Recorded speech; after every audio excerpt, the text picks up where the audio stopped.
Home is the place where, when you have to go there, they have to take you in. So said Robert Frost. After the bleak future worlds of AI and Minority Report, Steven Spielberg made two light, breezy films that could very well be cinematic explorations of that Frost quote. The main characters in Catch Me If You Can and The Terminal are both in search of home, both in the literal sense and the abstract sense. If home really is the place where, when you have to go there, they have to take you in, then the main characters of Catch Me If You Can and The Terminal perhaps have no real home at all. And what a terrifying thought that is.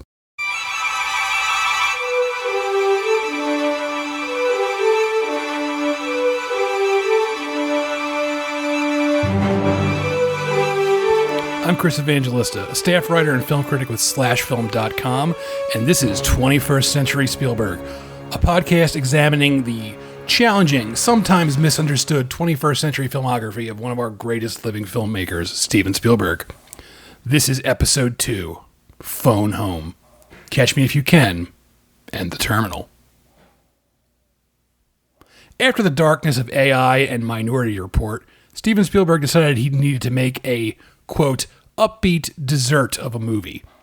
Catch Me If You Can, based on the book by real-life con artist Frank Abagnale, had been bouncing around Hollywood since the 1980s. However, no real movement took place on the project until the 2000s. At one point, David Fincher was going to direct, then Gore Verbinski. Finally, the film ended up in Spielberg's lap. It may not have seemed like an outwardly Spielbergian film, especially at that time.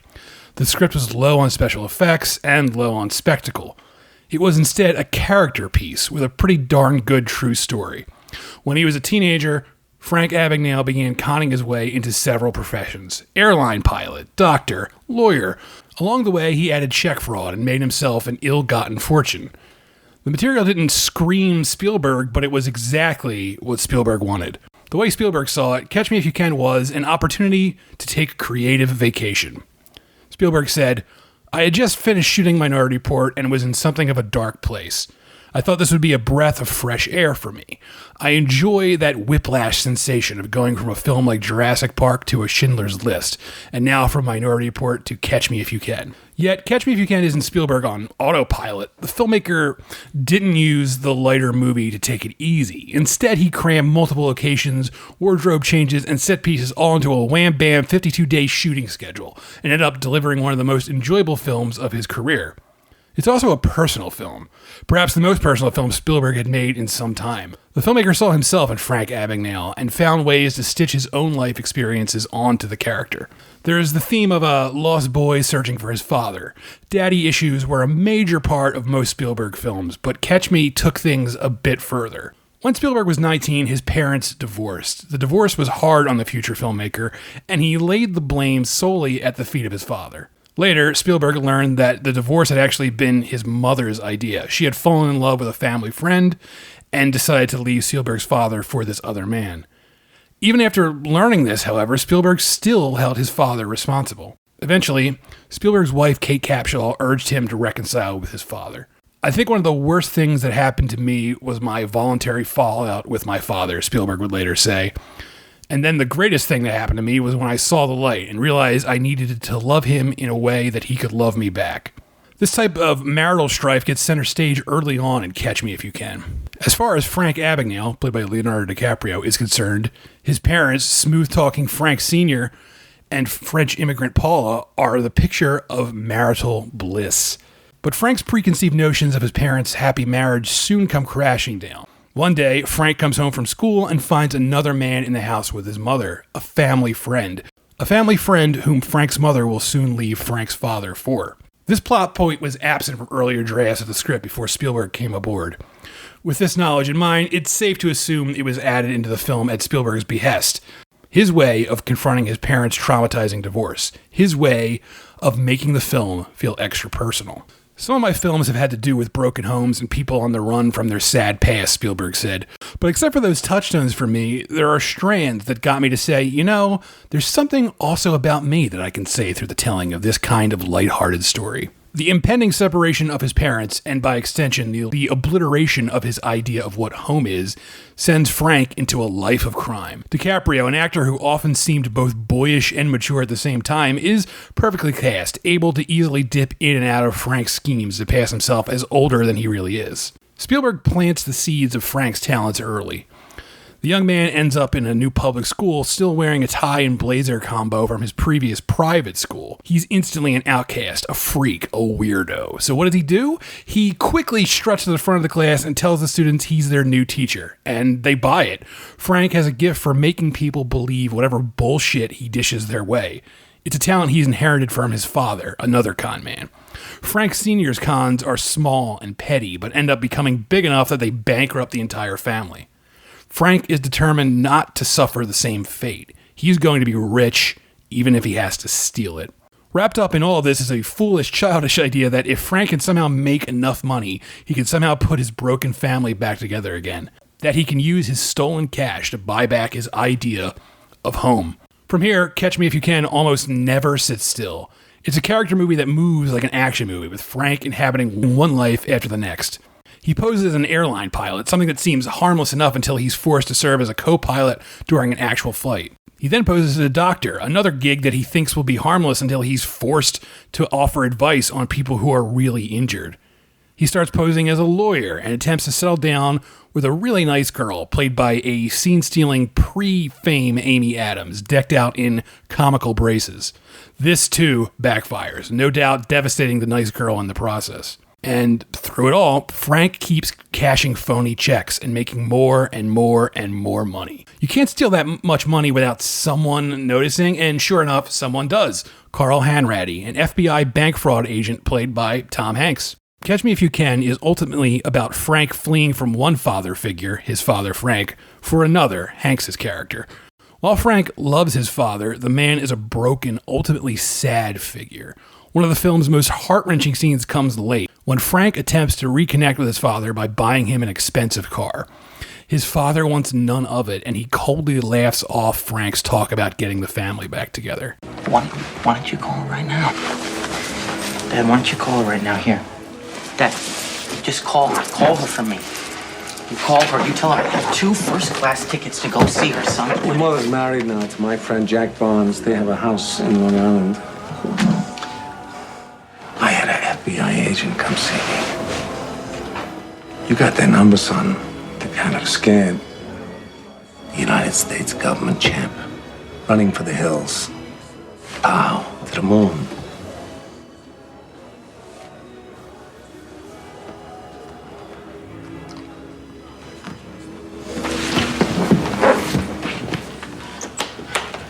Dad, it's over.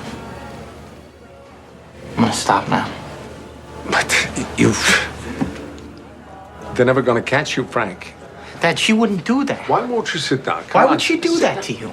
Come on, sit with me. Have a drink. I'm your father. Then ask me to stop. Then ask me to stop. In a sense, Frank's father doesn't want to see him anymore. He knows his son will always be on the run. Carl Hanratty, in sharp contrast, wants nothing more than to catch up with Frank. Sure, the reason he wants to catch up with the young man is to put him in jail, but a strange sort of respect begins to form between the hunter and the hunted. Carl is impressed with how skilled Frank is, and Frank has no one left to turn to. One of the running gags of the film involves Frank calling up Carl at FBI headquarters every year on Christmas Eve. You have no one else to call, Carl tells him. Hanks doesn't take many supporting roles, and he probably wouldn't even agree to such an offer from anyone else but Spielberg. But he's so charmingly affable here, a straight-laced, humorless sort of guy who is somehow very funny. It's a charming performance, and it's also inherently fatherly. There's a stern warmth in Hank's portrayal of Carl, resulting in a sort of aloof yet attentive characterization that makes him easy to like. Something similar could be said for DiCaprio's take on Frank. Frank is a criminal, and in many cases, like the scene where he's asked to consult on an injury at the hospital, he's putting lives in danger. But we can't help but like Frank. He's ultimately bucking the system, revolting against the establishment. He's also living the dream, saying to hell with an honest day's work and making a fortune. It's fun to watch him break the law. Part of the inspiration of Catch Me If You Can for me is that it shows you can turn your life around and make something better of yourself, Spielberg said. But it's also a story that is pure, unadulterated fun. Yet that fun can't last forever. Carl eventually does apprehend Frank and has nothing but bad news for the young man. Not only is he going to prison, but his father has died. Frank's reaction to all this is to escape custody and flee. He flees to his mother's house on a snowy Christmas night, and once he gets there, whatever remnants of a home are officially destroyed.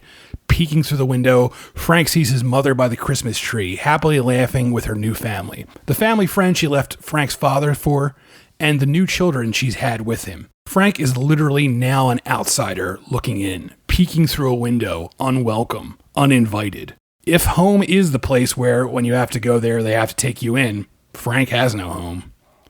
Except, maybe he does, with the FBI and with Carl Hanratty. Carl essentially adopts Frank, plucking him from prison and making him an offer. Serve out the remainder of his prison sentence working for the FBI, helping to catch con artists like himself. Frank takes the deal, but it's only a matter of time before his wanderlust kicks in. He comes very close to fleeing the coop, and yet he ultimately returns. This scene is played as an amusing, even touching moment, but it's actually rather sad. Frank returns to Carl and the FBI because, just as Carl said before, he has no one else to call. So, on the surface, Catch Me If You Can is a lighthearted romp, a funny, fast-paced comedy that never sits still and always tries to leave the audience with a smile. Spielberg and frequent cinematographer Janusz Kaminski worked hard to give the film a sunny, welcoming look. The vibrant 60s fashions pop, and the whole world has a glow to it. I said to Janusz, we've done all these dark, backlit, contrasty movies for almost 9 years. Let's, for the first time, put lights right in people's faces.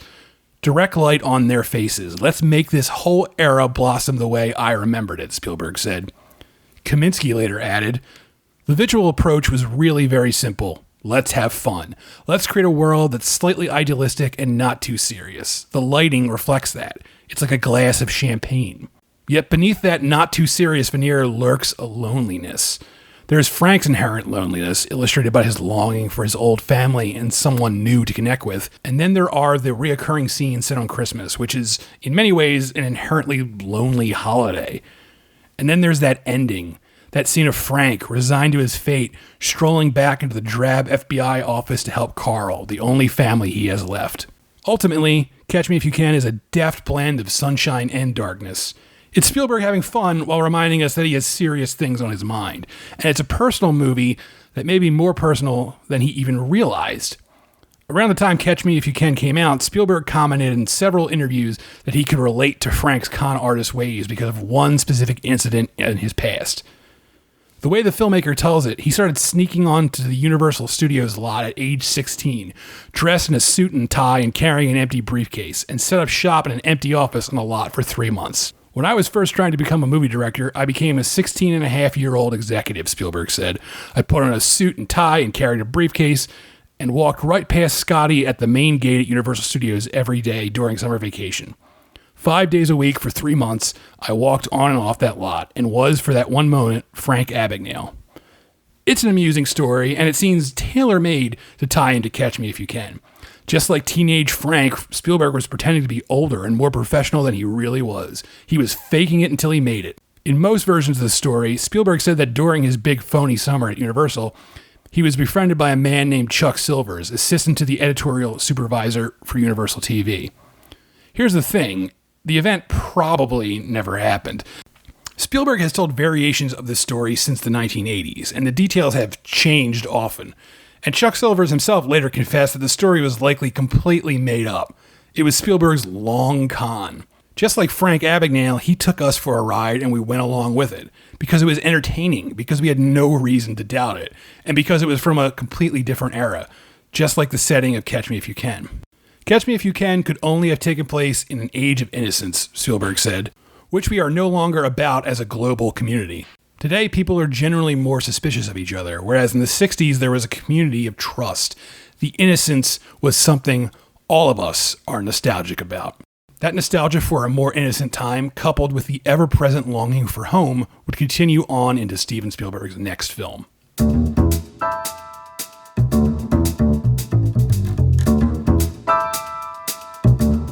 Steven Spielberg doesn't make many films set in a contemporary setting. The bulk of his filmography consists of stories set either in the past or the future, yet every now and then he'll return to the present just to remind us he can, as was the case with 2004's The Terminal.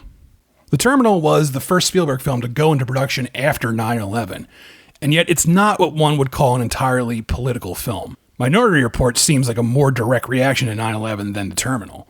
But that's part of The Terminal's design. With this film, Spielberg was using alarming current events to craft a happy-go-lucky story, whether we wanted it or not. I wanted to do another movie that could make us laugh and cry and feel good about the world, the filmmaker said. I wanted to do something else that could make us smile.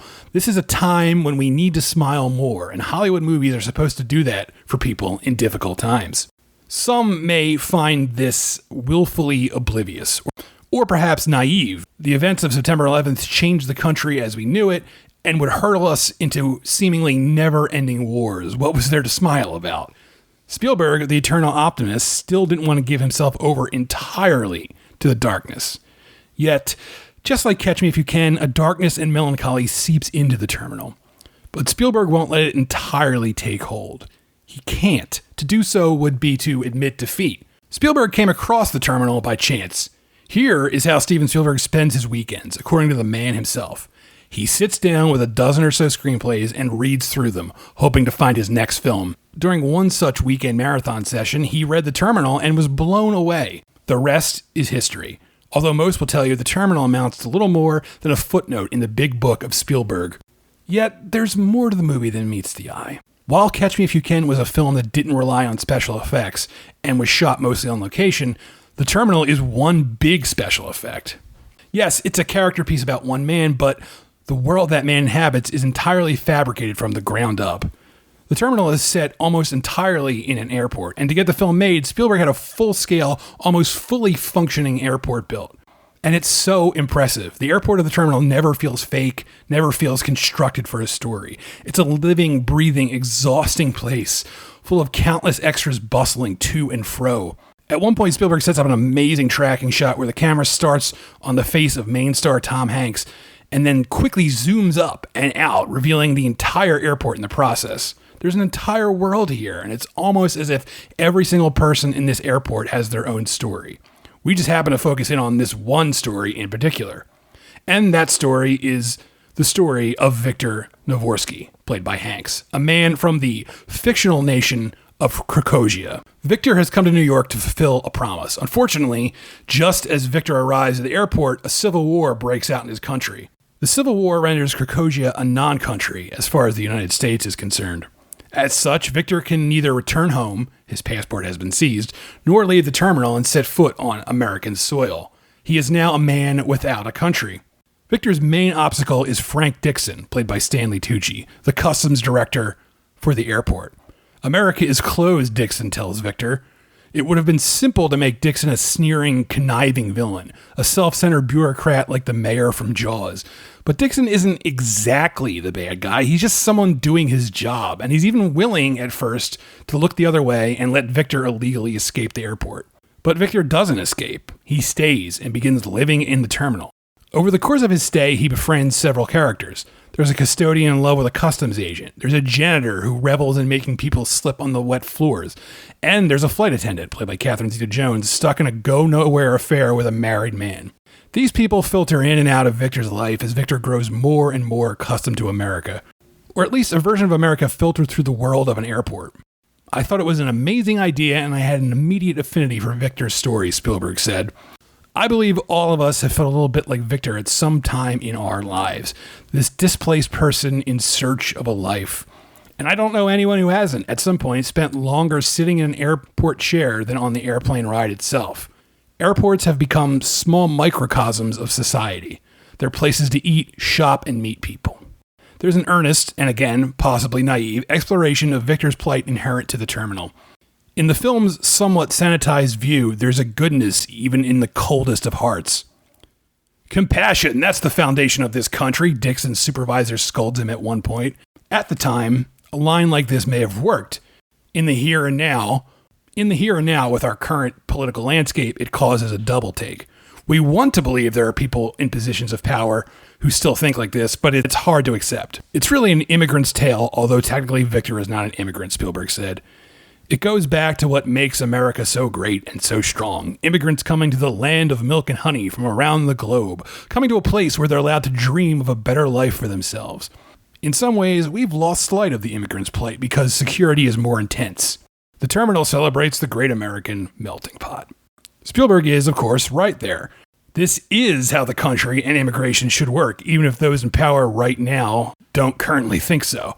This is Spielberg's inherent goodness shining through, his eternal optimism, hoping for the best in the face of the worst. And perhaps as a result, we need a movie like The Terminal now more than ever. Perhaps we need someone to remind us of what we're in danger of losing, even if it's done in blunt, unsubtle terms. Perhaps, in many ways, The Terminal was ahead of its time. Still, Spielberg isn't so naive that he can pretend everything is fine. There are throwaway lines here and there hinting at unpleasantness, such as a scene where Dixon tries to have Victor thrown in jail without success. Afterwards, he mutters, "The country's detaining so many people there's no room for him anywhere," and moves on. The implications of such a line are dark to the extreme, but The Terminal doesn't want to dwell on them. The key to The Terminal's success, other than Spielberg's direction, is Tom Hanks' lead performance. Hanks' approach to Victor's broken English seems genuine, not something put on simply for laughs. What's more, Hanks is adept at making Victor seem like an outsider without dipping into full parody. In less skilled hands, this could have turned into a performance akin to Andy Kaufman playing Latka Gravis. Instead, Victor seems real. And part of this has to do with pathos.